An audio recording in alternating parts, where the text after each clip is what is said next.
Izin sebelumnya Pak, kami dari kelompok 11 jurusan Ilmu Administrasi Negara Universitas Negeri Padang izin melakukan wawancara observasi mengenai peran sistem informasi manajemen pada BPBD Kota Padang, khususnya pada bidang kedaruratan dan logistik.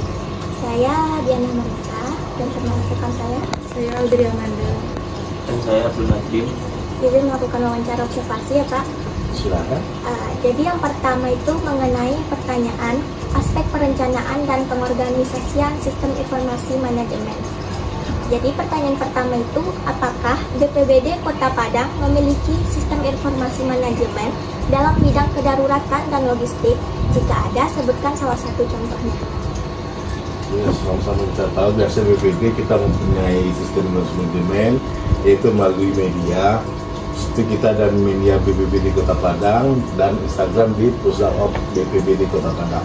Pusdalop itu pusat pengendalian operasional. Jadi segala kegiatan yang berbentuk bencana, yang namanya bencana, awal mulanya laporan diteruskan ke Pusdalop, baik itu dari warga atau dari kelompok siaga bencana, pasti akan melaporkan sesuatu hal ke Pusdalop.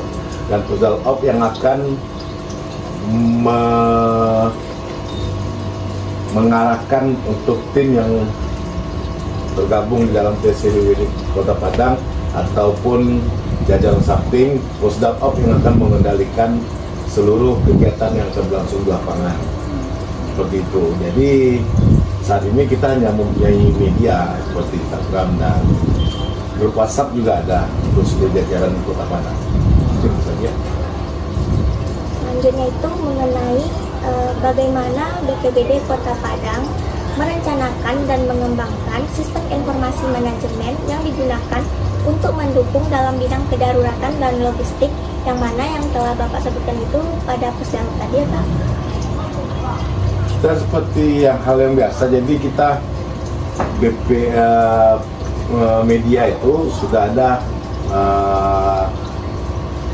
petugasnya yang sudah di-SK-kan oleh sekretaris daerah. Jadi yang mengelola itu orang tertentu, dan untuk mendukung kegiatan itu cukup mendukung, karena apa yang kita kerjakan itu langsung ditindaklanjuti oleh media. Baik, pertanyaan selanjutnya itu, siapa yang bertanggung jawab pada aspek sistem informasi manajemen tersebut? Biasanya yang bertanggung jawab itu ya manajer Pusdalop. Manajer Pusdalop itu itu saya sendiri, kepala bidang kedaruratan logistik BPBD Kota Padang. Pertanyaan selanjutnya, apakah terdapat pelatihan dan pembinaan bagi petugas BPBD Kota Padang dalam penggunaan dan pengelolaan sistem informasi manajemen tersebut? Kalau sampai saat ini, karena yang memegang media kita itu basicnya dari wartawan, mungkin dia ada cukup lah untuk dia hanya membuat laporan-laporan di media di Instagram bagaimanapun, memang udah di situ bidangnya, kayak dia disediakan oleh sekretaris daerah. Oke, Pak, selanjutnya itu mengenai bagaimana gambaran umum sistem informasi manajemen tersebut dalam mendukung bidang kedaruratan dan logistik yang pernah terjadi. Saya rasa sangat mendukung, karena kalau tidak berjalan ya kita nggak, percuma kita kerja di lapangan ya, tapi kita nggak punya data. Sama aja, kalau orang Jawa bilang sami mawon, nggak ada gunanya kita ada capek-capek di lapangan kalau nggak didukung dengan data, ya percuma aja. Selama ini cukup mendukung apa yang kita lakukan di lapangan, dan nggak sampai sekitar 15 menit langsung.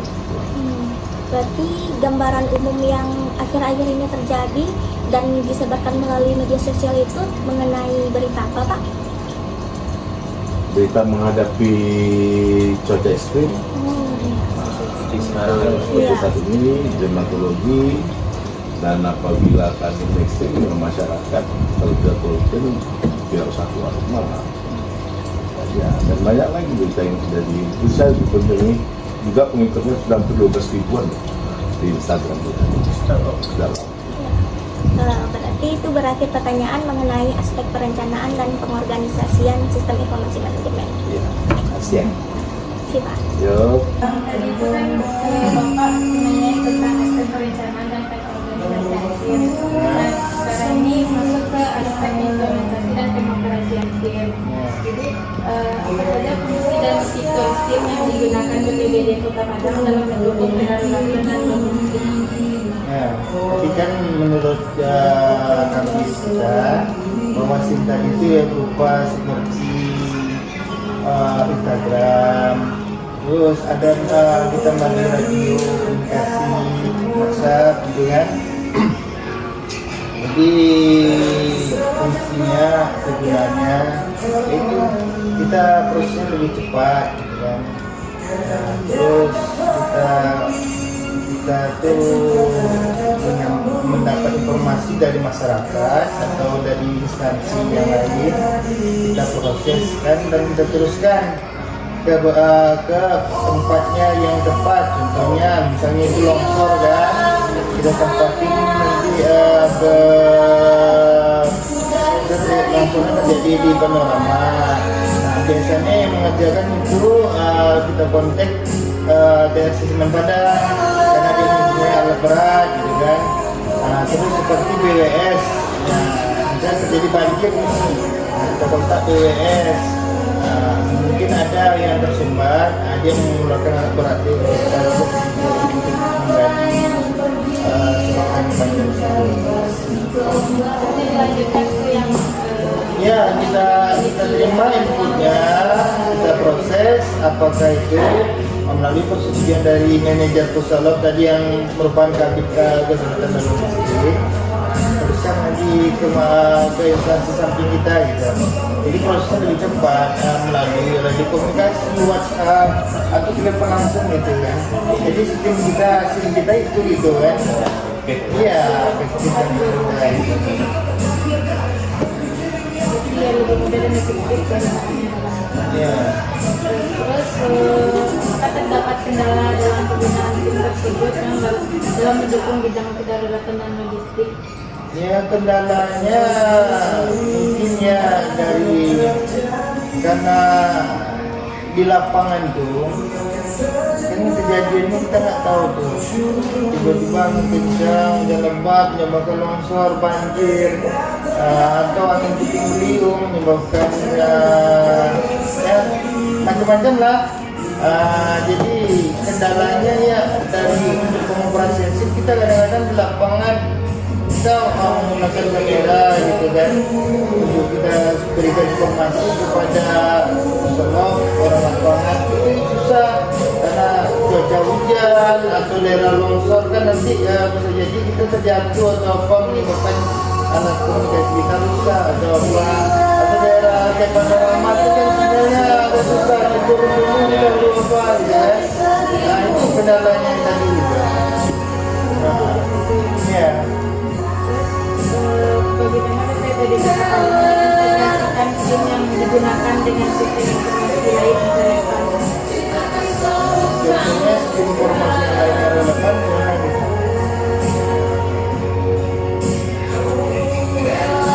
Kita yang kita gunakan yang tadi kan seperti WhatsApp, yang sistem yang kalau SIM ini kan aplikasi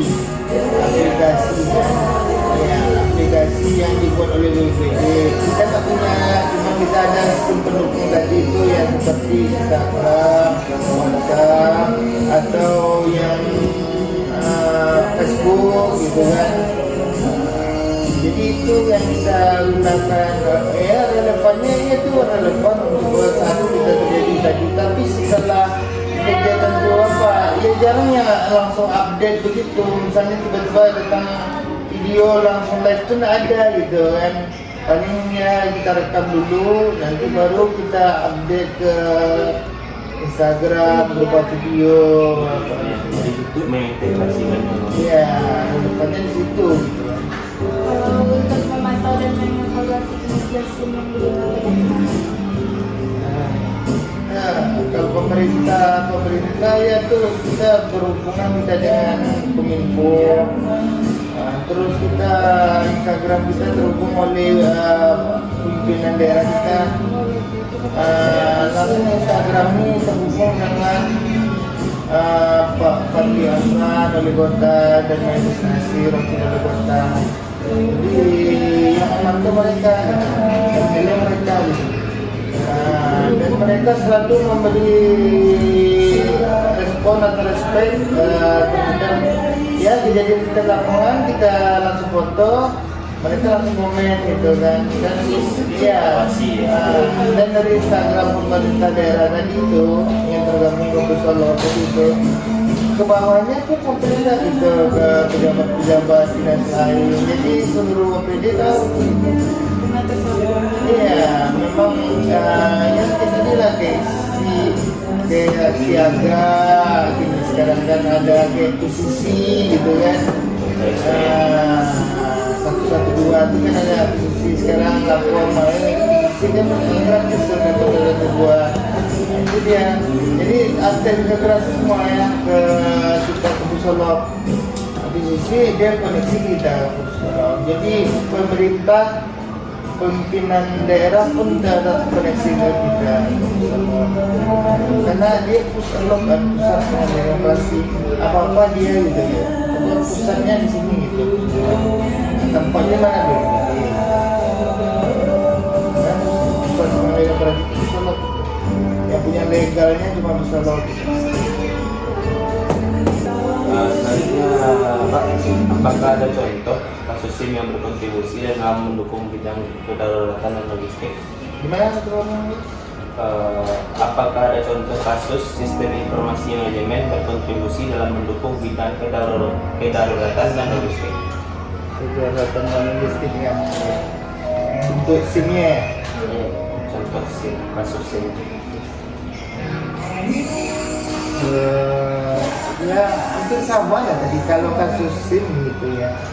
Kita gunakan tadi itu kayak Instagram, WhatsApp, radio komunikasi HP gitu ya, atau yang lainnya lah yang kita gunakan untuk segera diapain ya itu dia kasusnya tuh yang kena permasalahan di situ aja, kita update-nya nggak langsung gitu kan.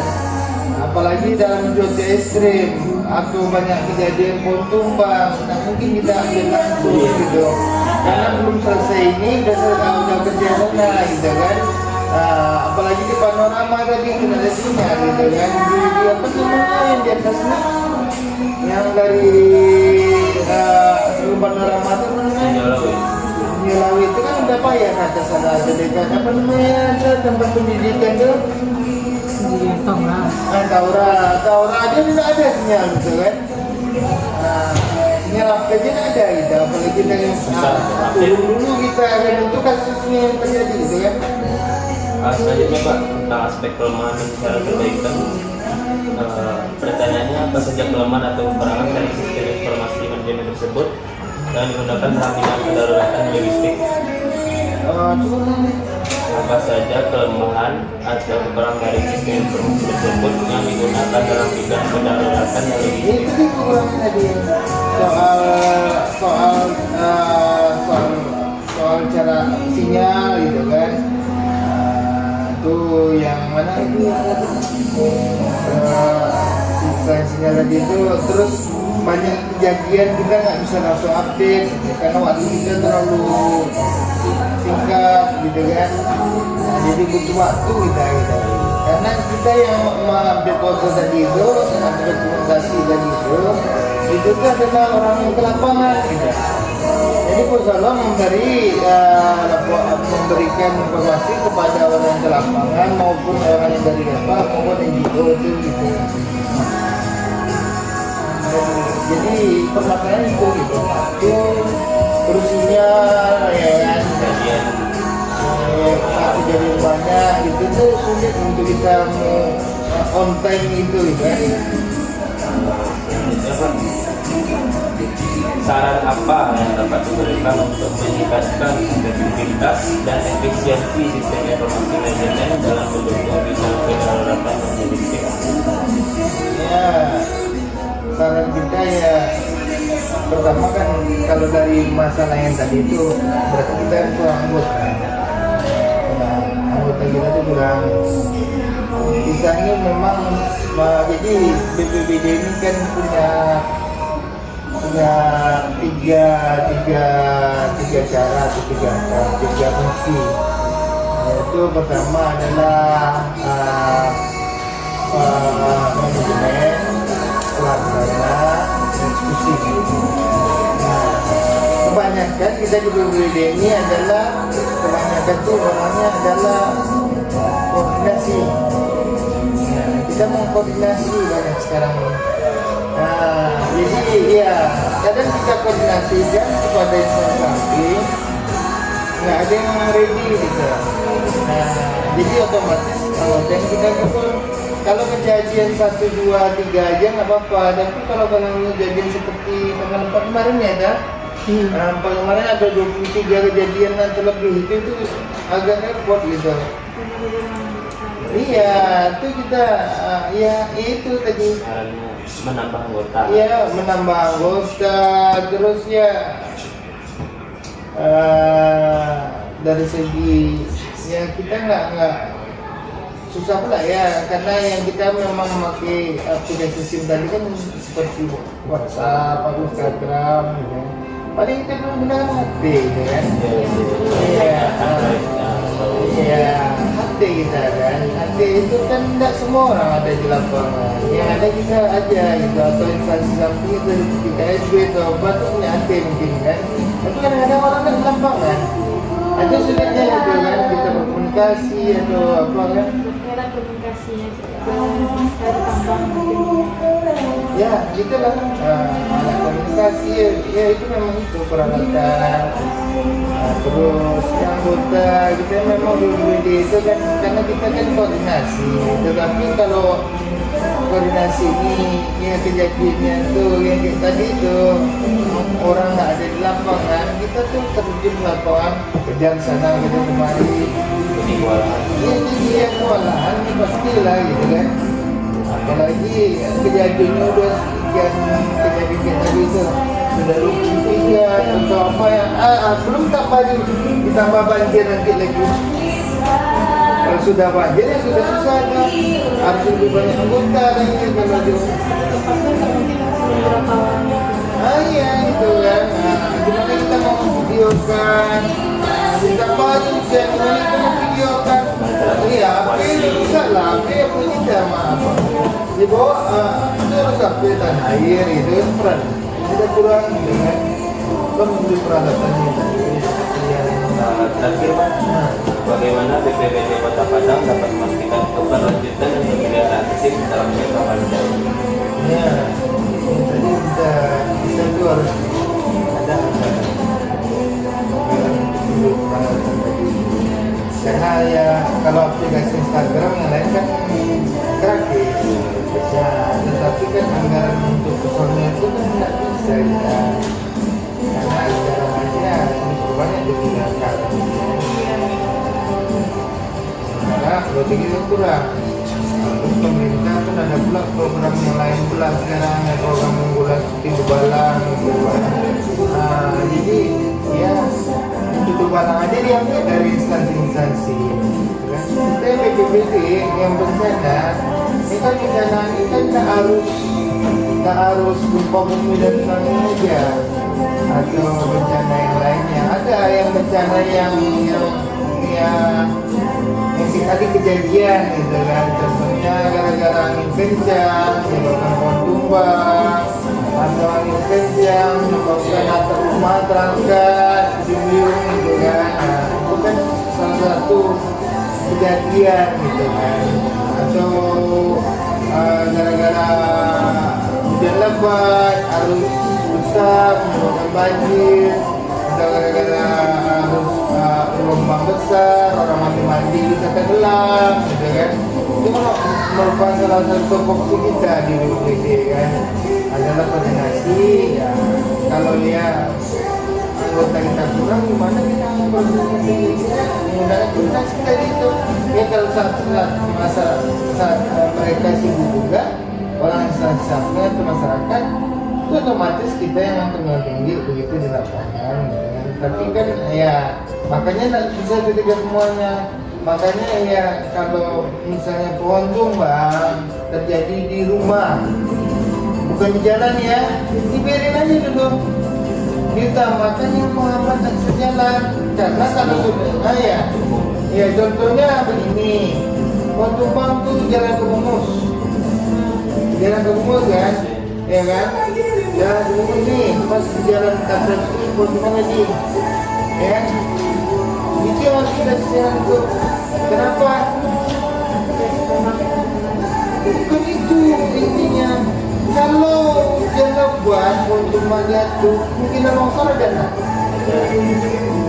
Kalau pohon tumbang sudah jatuh, longsor terjadi, kan bisa longsor banyak orang. Nah, selain macet ini, apalagi kalau sudah macet. Iya, macet kan longsor aja semuanya, tutup mati aja orang nggak dalam jurang rumahnya itu kan. Itu yang tadi itu. Makanya dimanapun yang menghambat akses jalan harus dibersihkan. Contohnya ya kalau misalnya terjadi banjir gitu kan, di jalan biasa aja Jakarta, cuman dia banjir kan, karena macet tuh mobil banyak terendam jadinya. Nah, motor mogok, itu dia. Jadi tugas kita tuh yang itu, yang diutamakan yang penting menghambat akses jalan. Jadi rumah itu nomor 2. Terus makanya yang bagus itu kan evakuasi mandiri. Nah, jadi kan masyarakat kadang-kadang membantu kita. Ini pohon tumbang nih, dia bantu nih geserin itu kalau masih bisa ya. Kalau tergeser sama dia digesernya sendiri dulu atau dipotongnya dulu digeser sama-sama. Atau ada juga yang terjadi kan. Atau terjadi banjir itu kan mereka pasti sendiri dulu kan, jangan tapi mana ada mana udah hujan aja deras gitu kan, lebih dari sejam mereka udah ke atas. Iya kan, ya tadi itu tindakan yang itu yang harus dilakukan. Ya itulah BPBD Kota Padang memastikan keberlanjutan Ya, karena kan sini perlu kita nggak ada yang aplikasi tadi itu kan. Itu ada sih gitu kita coba buat, cuman kan terkendala pada biaya gitu, sedikit biaya gitu kan, setahun biaya, siang biaya gitu kan. Nah, bagus lagi tindakan yang kita di Instagram, yang viral cepat gitu kan. TikTok gitu kan. Apa tuh? Twitter, Facebook, Snack Video pernah ada gunakan. Kita gunakan semuanya. Facebook kita dulu pertama orang kali Facebook kita tuh paling terbesar di Sumatera dia. Dan kita update informasi aja langsung di-like sama masyarakat se Sumatera. Ya, jadi Facebook kita luar biasa lah ya. Masuk ke Twitter, naik video, di Instagram, TikTok, nah kan. Jadi kita tinggal cari aja Musolok BPBD Kota Padang.